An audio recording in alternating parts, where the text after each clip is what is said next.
కాపు ఉద్యమ నేతగా గుర్తింపబడ్డ ముద్రగడ పద్మనాభం జనసేన అధినేత పవన్ కళ్యాణ్కు లేఖ రాశారు. మీరు నా ఇంటికి వస్తున్నారు, ఎందుకు రాలేదు? అదే నెపంతో ఆయన వైసీపీకి వెళ్ళారు.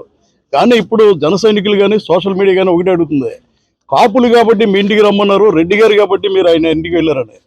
ఏదైతే కాపు ఉద్యమంలో ఉప్మాలు పెట్టారన్నారో పంత నానయ్య ఆధ్వర్యంలో ముద్రగడ పద్మనాభానికి వందల సంఖ్యలో ఉప్మా డబ్బులు మనీ ఆర్డర్ చేసిన ఘనత ఉందో. నానాజీ గారు అదే విషయం అడుగుతాం. సార్ మీరు ఉన్నారు, పవన్ కళ్యాణ్ మా ఇంటికి రాలేదు, అందుకే నేను దాంట్లోకి వెళ్ళిపోతానని చెప్పి నా రెడ్డి గారి దగ్గరికి వెళ్ళాను. ఒక ఆరోపణ ఎంతవరకు వస్తుంది?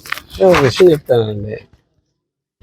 ఆయన పవన్ కళ్యాణ్ మా ఇంటికి రాలేదు అందుకని వెళ్ళిపోయాను, పవన్ కళ్యాణ్ వాళ్ళ ఇంటికి రాకపోతే వెళ్ళిపోతాడా?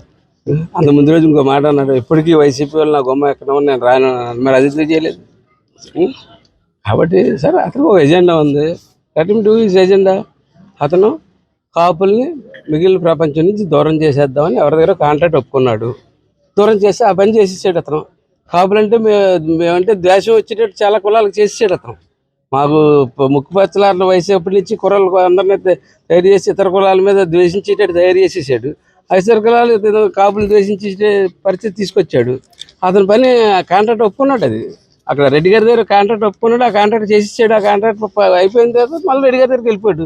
దీంట్లో మీరు చెప్పినట్టుగా ఉప్మా డబ్బుల కోసమే వెళ్ళాడు. అతను నేను చెప్పలేదు కదండి, ఉప్మా డబ్బులు తెస్తాను నేను చెప్పానా? అతనే చెప్పాడు. చంద్రశేఖర రెడ్డి గారు తాతగారు నల్లబంది అమ్ముకుని ఇచ్చేవాడట ఈయనకి ఉద్యమం నడపడానికి. అతనే చెప్పాడు కదా. ఏంటి నన్ను అడుగుతారు? పవన్ కళ్యాణ్ మీద నేను పోటీ చేస్తానని చెప్పిన వ్యక్తి వాళ్ళు ఎందుకు దగ్గర చూసింది? తగ్గాడో పోటీ చేస్తాడో చూద్దాం, కంగారే ఉంది కదా. నామినేషన్ అయిపోలేదు కదా, గీత గారిని ప్రకటించారు కదా. ఏమో మార్చుకుంటారు ఏమో. ఆయన ఇంటికి ఆయన వెళ్ళిపోయాడు, ఆయన యజమాని దగ్గరికి ఆయన వెళ్ళిపోయిన తర్వాత ఏం జరుగుతుందో చూద్దాం. అంటే ఇప్పుడు పవన్ కళ్యాణ్ ఆయన ఇంటికి రాలేదన్న మనిషి మా రెడ్డి గారి దగ్గరికి వెళ్ళిందని ఈ కొండలో చూడాలి.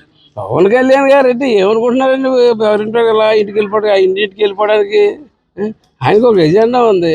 ఆ ఎజెండా ప్రకారం వెళ్తారు. కొత్త కులాలు మతాలు లేదు, కలిసి ఉండవలసిన ఎజెండాతో ఆయన పార్టీ పెట్టి ఒక కుల పెద్ద ఇంటికి వెళ్ళిపోవాలంటే ఎలా వెళ్ళిపోతాడు? దానికన్నా అర్థం ఉండాలి కదా. ఓ పక్కనేమో నేను నా కులాల్లో మతాల్లో నాకు ఇది లేదని చెప్తున్నాడు పవన్ కళ్యాణ్, చెప్పి కుల పెద్ద ఇంటికి వెళ్ళిపోతాడు. ఎలా వెళ్ళిపోతాడు? రాసిన లైక్ మీరు చూసుంటారు, బీసీలు ఎస్సీలు నాకు రాజకీయ భిక్ష పెట్టారు అన్న వ్యక్తి కాపు ఉద్యమం ఎందుకు చేయాల్సి వచ్చింది? ఆయన అడగాలి కదా, నన్ను అడుగుతారేంటి? మీరు కూడా ఉద్యమంలో ఉన్నారు. ఆయన ముక్కు పచ్చలారని వయసులో పోయాం మేము. అది వెనకాల పోయి అది మాకేం తెలియక మేము పోతే మాకు తెలియకుండా మా ప్రాణ స్నేహితులు పక్కన వేరే కులాల్లో ఉండేవారు. వాళ్ళందరూ మా మీద కోపం తెచ్చుకున్నారు. మాకు తెలియదు అప్పట్లో, ఆ కుర్రలకి తెలదు. అలా చేసేసాడు మొత్తం అందరినీ. చేసేసి వేళ యజమాని ఇంటికి వెళ్ళిపోయాడు అతను. సార్ ఫైనల్ గా సార్, ఏదైతే కాపు ఉద్యమంలో ఈయనతో సమంగా కేసులు పెట్టించిన దాసు కానీ ఆకుల రామకృష్ణ గారు వాళ్ళంతా మీతో పాటు ఉన్నారు. ఈ వెనకాల ఇంకెవరైనా ఉన్నారు? ఇంకెవరున్నారని ఉన్న వాళ్ళందరూ మీకు తెలుసు, మీకు తెలియదే కాదు. అక్కడ ఎవరున్నారని చెప్పి ఎవరెవరు కండువాలు కప్పుకున్నారు మీరు చూడలేదా? ఎందుకు ఇంతమంది వెళ్తాం, నీ ఉప్మాను తెచ్చుకొని నీ మంచినీళ్ళు తెచ్చుకొని ముందు రోజు స్టేట్మెంట్ ఇచ్చాడు. నేను ఎవరు రావట్లేదు అని చెప్పి మళ్ళీ స్టేట్మెంట్ ఇచ్చాడు. ఎవరు రానందుకే కదా వెళ్ళి ఇంటి దగ్గర కూర్చుని వాళ్ళు రోజు డైలీ ఇంటి దగ్గర కూర్చుని వాళ్ళతో వెళ్ళి జాయిన్ అయిపోయాడు. ఆయన ఏదో పందాలో పోతున్నాడు. ఆయన పందా పోయినాడు. మేము తెలుగుదేశం ఫ్రెష్గా మళ్ళీ కలిసాం, అందంగా ఎలక్షన్ చేసుకుంటాం, మమ్మల్ని చేసుకున్నామండి. ఇది పరిస్థితి. ముద్రగడ పద్మనాభం ఏదైతే లేఖలు రాశారో రెడ్డి గారి ఇంటికి ఆయన వెళ్ళారు. ఏదైతే చంద్రశేఖర రెడ్డి తండ్రి చంద్రశేఖర రెడ్డి మాకు ఉప్మా డబ్బులు ఇచ్చారు అన్నప్పుడు మా కార్యకర్తలు అంతా కూడా డబ్బులు వాపస్ చేయడం జరిగింది. ఖచ్చితంగా మేము గెలుస్తాం. కాపు ఉద్యమంలో కానీ పార్టీ మీద కానీ వైసీపీ మీద కానీ ముద్రగడ చేరినంత మాత్రం మాకు పోయేదేం లేదు. ఆయన ఎలాంటి ప్రభావం కూడా ముద్రగడ ప్రభావం ఎక్కడ కనపడదు అని చెప్పి నాన్నగారు చెప్పడం జరిగింది. Back to studio.